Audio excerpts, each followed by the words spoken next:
Hi everyone, I just want to share this beautiful sunset with you.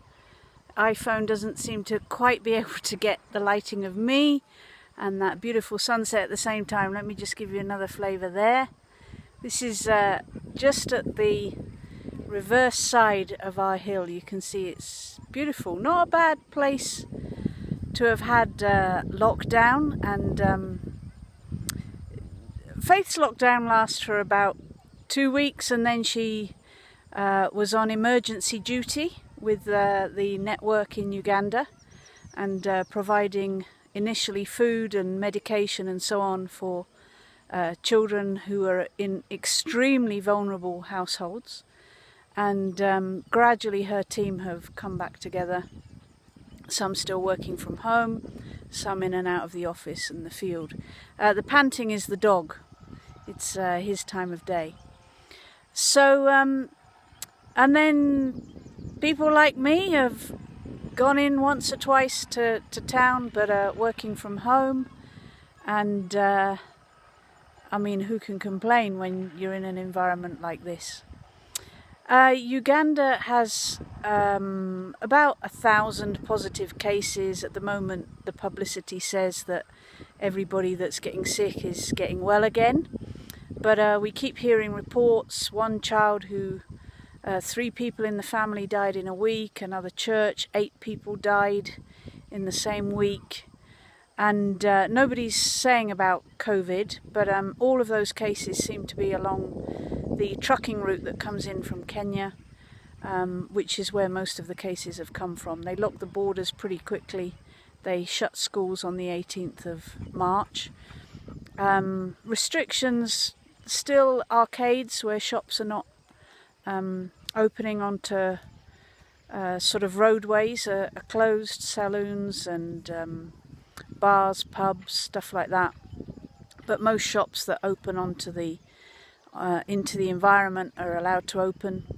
Lockdown was there for about 2 months. It's quite a challenge when you're poor and you're earning on a day-by-day basis. Faith was saying today that they were handling a case of a mother who has a child with a disability and just desperate because she's lost her income. The little savings she had to use through the lockdown to get her through on the basics that they needed to survive.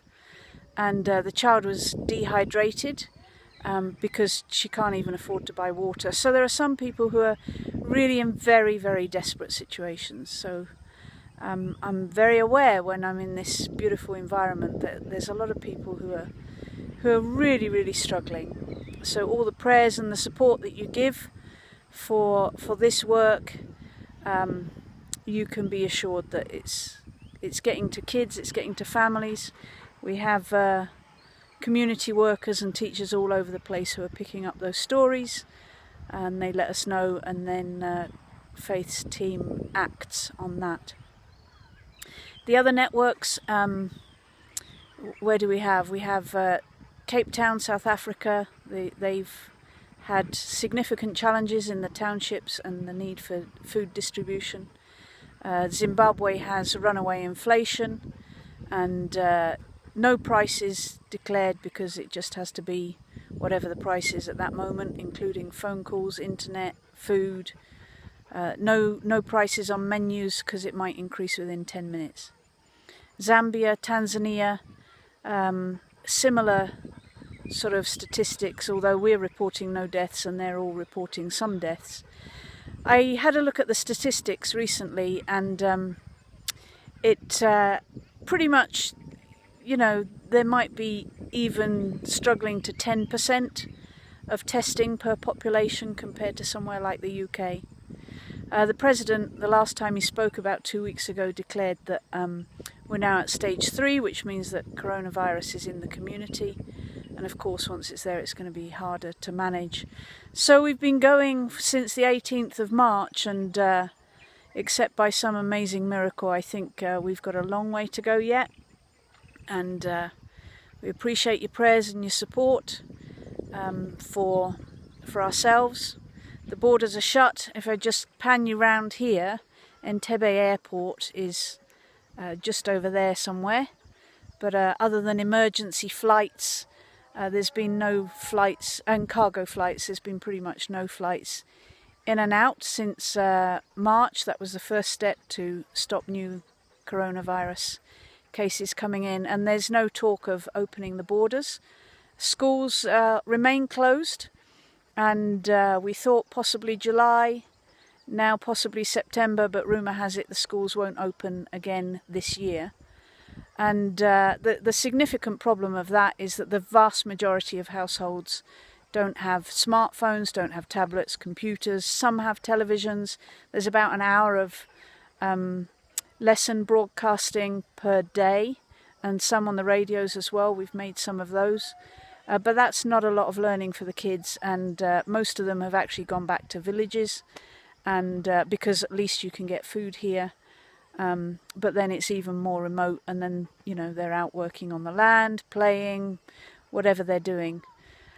Then for the kids that we have been working with, tracking them down, finding them is another challenge, and obviously supporting them.